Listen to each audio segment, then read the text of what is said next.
जय हिंद दोस्तों, इस समय मैं आप लोगों को वेक्टर अलजेब्रा चैप्टर पढ़ा रहा हूं और इस चैप्टर में लास्ट टर्म पे मैंने आप लोगों को बताया था representation of a vector and magnitude और लेंथ ऑफ अ वेक्टर।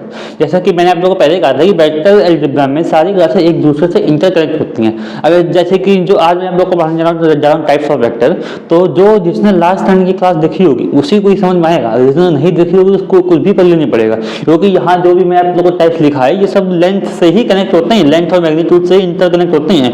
बाकी टाइप्स ऑफ वेक्टर तो आप लोग का 2 क्लास में चलेगा, मैं आधा आप लोग को आज पढ़ाऊंगा, आधा मैं आप लोग को नेक्स्ट टर्म पे पढ़ाऊंगा। तो जो मैं आप लोग को आज पढ़ाऊंगा वो है हमारा जीरो वेक्टर और इसको नल वेक्टर बोलते हैं, और फिर हमारा यूनिट वेक्टर है और उसके बाद फिर हमारा को इनिशियल वेक्टर है। ठीक, तो हम लोग वन बाय वन करके सबको देखते हैं और मैं पूरी कोशिश करूंगा कि मैं आप लोग को एग्जांपल और फिगर की हेल्प से समझाऊं, क्योंकि ऐसा मैक्सिमम स्टूडेंट के साथ होता है। और हम लोग डेफिनेशन के साथ साथ एग्जांपल देखते हैं तो उनको एग्जांपल से ज़्यादा कोरिलेट करके अच्छे से अंडरस्टैंडिंग उनको डेवलप हो पाती है, डेफिनेशन कम समझ में आ पाता है। तो मैं पूरी कोशिश करता हूँ जहाँ जहाँ एग्जाम्पल बनता है, और मेनली एग्जाम्पल अगर आप लोग की डेली लाइफ से जुड़ा हुआ होता है तो मैं आप लोग को वो भी एक्सप्लेन करने की पूरी कोशिश करता हूँ, जिससे कि आप लोग को और भी अंडरस्टैंडिंग डेवलप हो। आप लोग चीज़ों को रटे नहीं, चीज़ों को समझे, क्योंकि रटेंगे तो आप लोग किसी काम करेंगे, अगर आप लोग समझेंगे तो आप लोग को बहुत ज़्यादा हेल्प करने वाला है वो फ्यूचर में। ठीक है, तो हम लोग आगे बढ़ते हैं, देखते हैं हमारा क्या होता है zero vector, null vector, unit vector और कोइनिशियल वेक्टर। तो पहला जो हमारा है वो है जीरो और नल वेक्टर।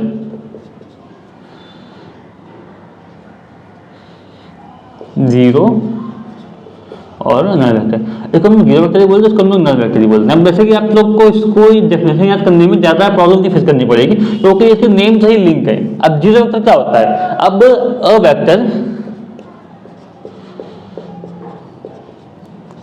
विच हैव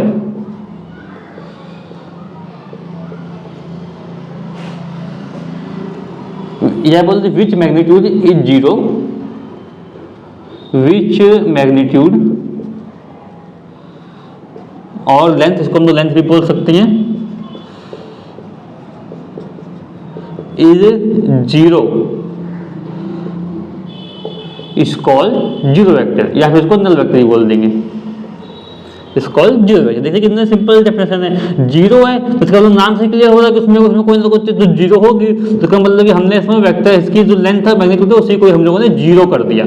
ठीक है, उसी को हम लोगों ने जीरो कर दिया, तो ये इसको हमारा इसको बोलते हैं जीरो वेक्टर। और नल का मतलब भी होता है कि उसमें कुछ नहीं है, खाली है, तो उसके लिए इसको हम लोग नल वेक्टर भी बोलते हैं। ठीक है, या फिर इसको आप लोग ऐसा ही बोल सकते हैं, कोई वेक्टर हमारा ये है, यहीं स्टार्ट हुआ और यहीं पर ही खत्म हो गया, मतलब इसका इनिशियल पॉइंट और फाइनल पॉइंट कोइंसाइड कर रहे हैं, एक के ऊपर एक आ रहे हैं, तो इसके लिए ये हमारा क्या हो गया? जीरो वेक्टर हो गया। ठीक, ये डेफिनेशन लिखने के लिए सही है, बाकी जो मैंने लाइन बोली इसको आप लोग ध्यान रखिएगा। मींस ऐसा वेक्टर जिसका फाइनल पॉइंट भी सेम हो और इनिशियल पॉइंट भी सेम हो, तो इस केस में तो हमारे इसकी इन दोनों के बीच की डिस्टेंस हमारी जीरो होगी। अगर तो इनिशियल पॉइंट और फाइनल पॉइंट के बीच की डिस्टेंस हमारी जीरो हुई तो कॉमन सेंस से वेक्टर का हमारा मैग्नीट्यूड, हमारा लेंथ भी हमारा जीरो होगा। ठीक, तो ये हमारा जीरो हुआ, तो इस वजह से इसको हम लोगों ने जीरो वेक्टर और लेंथ वेक्टर बोल दिया, सॉरी जीरो वेक्टर, हम लोगों ने इसको नल वेक्टर बोल दिया। अंडरस्टैंड? तो अगर यहाँ ये पॉइंट हमने ए माना तो इसको हम लोग ए पे लिख सकते हैं, मतलब ए, इसका मतलब ये हुआ ए मतलब ए पे शुरू हुआ और ए पे ही खत्म हो गया और ये वेक्टर बन गया। अगर इसकी पॉइंट को हमने बी माना, मतलब ये हमारा बी हो गया, तो हम लोग बी वेक्टर भी लिख सकते हैं।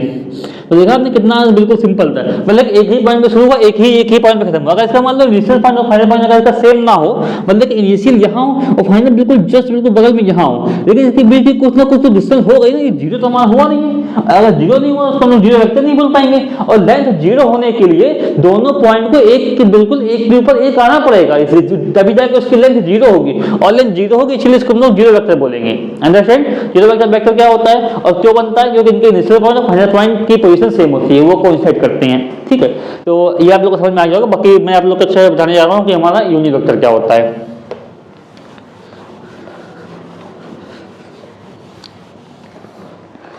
जो हमारा नंबर 2 है वो है हमारा यूनिट वेक्टर। तो ये भी आप लोग को नेम से क्लियर हो रहा होगा। A vector which magnitude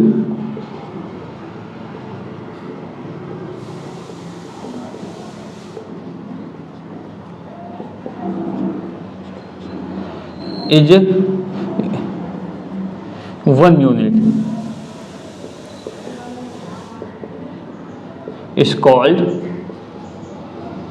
unit vector. Means उस कोई ऐसा वेक्टर जिसकी लेंथ या फिर मैग्नीट्यूड 1 यूनिट हो, 1 हो, उसको हम लोग क्या बोलेंगे यूनिट वेक्टर, क्योंकि यूनिट का मतलब ही होता है 1। ठीक है, तो उसको हम लोग ने बोल दिया यूनिट वेक्टर। जस्ट लाइक इसको हम लोग डिनोट कैसे करते हैं, जो नॉर्मल वेक्टर होता है इसको हम लोग डिनोट करते हैं ए कैप से, मतलब कि वेक्टर ऐसे, लेकिन इसको हम लोग डिनोट करेंगे ए कैप से, इसको बोलते हैं कैप। किसी वेक्टर के ऊपर कैप लग जाती है, कैप मतलब टोपी जैसा होती है, कैप लग गई तो मतलब ये हमारा यूनिट वेक्टर है।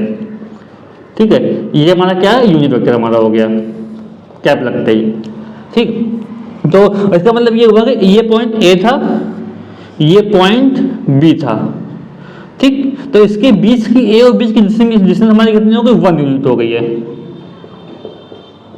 ठीक, 1 हो गई, जिसको हम लोगों ने बोल दिया ए बी कैप। या इसको हम ए से यूनिट कर रहे हैं तो इसको हमने ए कैप बोल दिया। ठीक, समझ गए यूनिट वेक्टर क्या होता है, बिल्कुल सिंपल होता है। मींस ऐसा वेक्टर जिसकी लेंथ या जिसका मैग्नीट्यूड हमारा 1 यूनिट हो, उसको हम लोग बोलते हैं यूनिट वेक्टर। ये हमारा होगा। अब इसके बाद हम लोग अगला देखते हैं जो कि हमारा है कोइनिशियल वेक्टर। ये भी बिल्कुल नाम के जैसे बिल्कुल सिंपल है।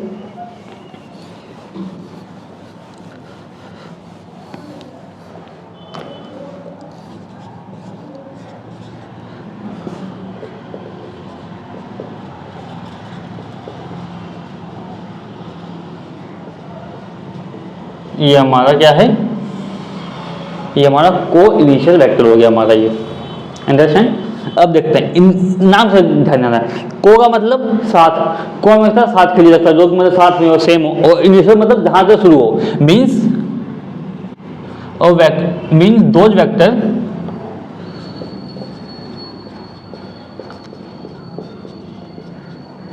which have same initial point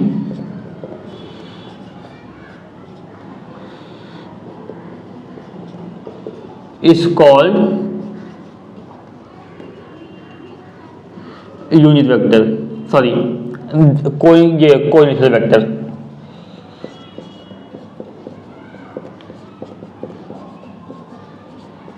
कोइनिशियल vector. ठीक, मींस ऐसे वेक्टर कि जिनका इनिशियल पॉइंट सेम हो उनको बोलेंगे कोइनिशियल वेक्टर। जस्ट लाइक ये हमारा पॉइंट, ये हमारा ओ मान लिया। ठीक, यहां से ये हमारा ए हो गया, इसकी जगह हमारी ऐसे हो गई इस वेक्टर की। ठीक, यहां से हमारा बी हो गया, यहां से हमारा सी हो गया, यहां से हमारा डी हो गया। तो ये जो भी वेक्टर हैं ए बी सी डी, इनका हमारे देखिए इनिशियल पॉइंट सेम है, सब लोग ओ से ही स्टार्ट हो रहे हैं। तो एक ए पे खत्म हो रहा है, एक बी पे खत्म हो रहा है, एक सी पे खत्म हो रहा है, एक डी पे खत्म हो रहा है। तब इनके इनिशियल पॉइंट इनके सेम है तो इनको हमने क्या बोल दिया, को इनिशियल वेक्टर। मींस इसके इनिशियल पॉइंट सेम है। अब इनको लिखते कैसे, देखिए ये हमारा हो गया वेक्टर ओ ए,